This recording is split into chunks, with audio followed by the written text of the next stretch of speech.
서울 동작구 상도동. 언덕을 따라 빽빽하게 들어선 원룸들 사이 비교적 신축된 외관을 가진 건물 하나가 서 있다. 총 4층, 층마다 6개의 방이 배열된 구조. 외부에는 풀옵션 역세권, 보증금 저렴이라는 문구가 붙어 있었고, 실제로 자취생과 사회초년생들이 꾸준히 들락날락하던 곳이었다. 하지만 그곳, 특히 3층에 위치한 303호에 대해선 이상한 소문이 끊이지 않았다. 건물 관리인 박 씨는 알고 있었다. 303호는 몇 년째 정상적으로 운영되지 않는 방이라는 것을. 303호는 이상했다. 입주자들이 오래 머물지 않았다.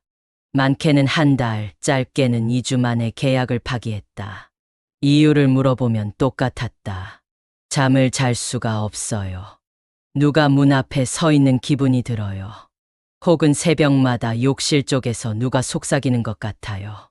사람들은 하나같이 얼굴을 찌푸리며 방을 떠났다. 처음엔 단순한 예민함이라 여겼지만 5번째 입주자가 울면서 퇴실 요청을 했을 땐 박 씨조차 등골이 서늘해졌다. 그러다 2011년 10월 박세연이라는 여대생이 303호에 입주했다. 단정한 인상의 21세 여학생으로 근처 예술대학 미대에 재학 중이었다. 예의 바르고 조용한 성격 덕분에 입주자들과도 갈등 없이 지냈다. 한동안은 아무 문제도 없었다. 세연은 주말이면 부모에게 전화를 걸었고 평일엔 학교와 아르바이트를 병행하며 바쁜 일상을 보냈다. 하지만 입주한 지 한 달쯤 지나던 10월 말 그녀가 갑자기 사라졌다. 학교에도 알바에도 나오지 않았다. 부모와 연락도 끊겼다. 처음엔 단순한 가출로 여겨졌다. 하지만 딸과 거의 매일 통화하던 어머니는 뭔가 이상하다고 느꼈다. 경찰에 실종 신고가 접수되었고 동작경찰서는 세연의 마지막 동선을 추적하기 시작했다. 근처 편의점 CCTV엔 라면과 생수를 사들고 원룸 쪽으로 향하는 세연의 모습이 남아 있었다. 날짜는 10월 28일 밤 9시 45분. 이후 그녀는 사라졌다. 경찰은 곧바로 원룸 건물에 수색을 들어갔다. 303호 문은 안에서 잠긴 상태였다. 아무런 이상이 없어 보이는 듯했다. 신발도 현관에 가지런히 놓여 있었고 냉장고 안엔 유통기한이 남은 음식이 정리되어 있었다. 방 안에는 범죄 흔적도 없고 강제 침입의 흔적도 없었다. 단 하나 욕실 쪽에서 이상한 냄새가 났다. 경찰은 악취의 근원을 추적했고 타일 사이에서 흐르는 수분과 특유의 비린내가 비정상적이라는 걸 알아차렸다. 바닥 타일을 들춰내자 거기엔 믿기 힘든 광경이 펼쳐져 있었다.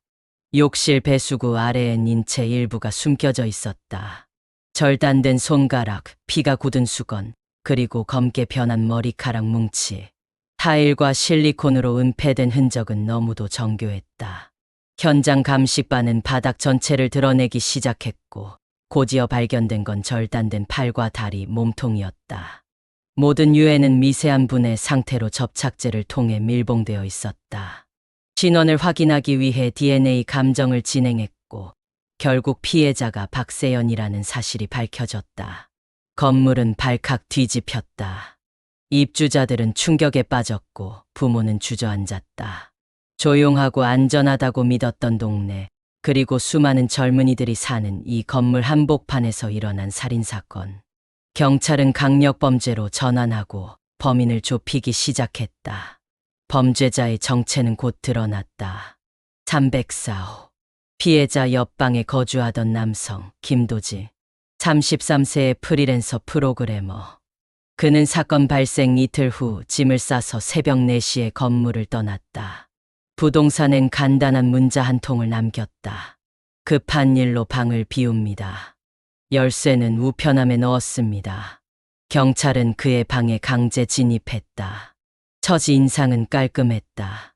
책상엔 노트북, 벽엔 흑백 포스터, 냉장고엔 맥주 2캔. 하지만 장롱안 캐비닛에는 묵직한 금속 자물쇠가 채워져 있었다.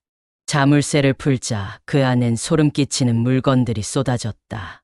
여성용 속옷 수십 벌, 여성들의 신분증 사본, 몰카 영상이 담긴 외장하드 여러 개. 그 중엔 세연의 신분증과 스케치북도 포함되어 있었다. 경찰은 즉시 디지털 포렌식을 실시했고 외장하드 안에는 세연의 방 내부를 촬영한 영상들이 있었다. 가장 충격적인 건 10월 28일 새벽 303호 문이 열리고 김도진이 조심스레 들어서는 장면이었다. 침대에서 자고 있는 세연의 옆으로 다가가는 그의 그림자, 그리고 화면이 갑자기 흔들리며 종료되는 장면. 모든 것이 명확해졌다. 김도진은 범인이었다. 경찰은 전국에 수배령을 내렸고 한 달 후 강원도 양양의 모텔에서 그를 검거했다. 체포 당시 그는 머리를 짧게 깎고 있었고 가명으로 모텔에 투숙 중이었다. 범행을 부인하지 않았다. 오히려 차분하게 진술했다. 그는 병적 집착을 가진 인물이었다. 여성들을 관찰하고 그들의 생활 패턴을 기록하며 몰래카메라를 설치하고 그 끝에 자신이 선택한 대상을 직접 통제하고 싶어 했다. 박세연은 그에게 완벽한 대상이었다. 조용하고 예측 가능한 생활, 일정한 루틴, 주변과 충돌 없는 인간관계. 그는 그녀를 이해할 수 있다고 믿었고 곁에서 조용히 관찰했다. 침입을 감행한 날, 그녀는 이상한 기운을 감지하고 놀라서 비명을 질렀다. 그 순간 김도진은 본능적으로 그녀를 제압했고 이어진 행동은 너무도 계획적이었다. 그는 즉시 시신을 절단의 타일 아래에 감추고 다음 날 새벽 흔적을 지운 뒤 방을 떠났다. 재판 결과 김도진은 무기징역을 선고받았다. 정신감정을 요청했지만 법원은 그를 고의적 계획범으로 판단했다. 그는 현재 청송교도소에 수감 중이며 반성문 한 장 제출하지 않았다. 피해자 부모는 이후 언론과 인터뷰를 통해 말했다. 딸이 왜 죽었는지 아직도 모르겠습니다. 왜 하필 우리 딸이었는지. 303호는 사건 후 한동안 공실로 남았다. 이후 건물 전체가 리모델링 되면서 방번호 체계가 바뀌었고 현재는 존재하지 않는 방이 되었다. 하지만 일부 세입자들은 여전히 이상한 경험을 이야기한다. 샤워 중 갑자기 꺼지는 불, 복도에서 들리는 발소리, 그리고 옆방 문 손잡이를 누르는 소리. 아무도 없는데도 소리가 끊이지 않는다. 내용이 유익하셨다면 구독과 좋아요, 알림 설정 부탁드립니다.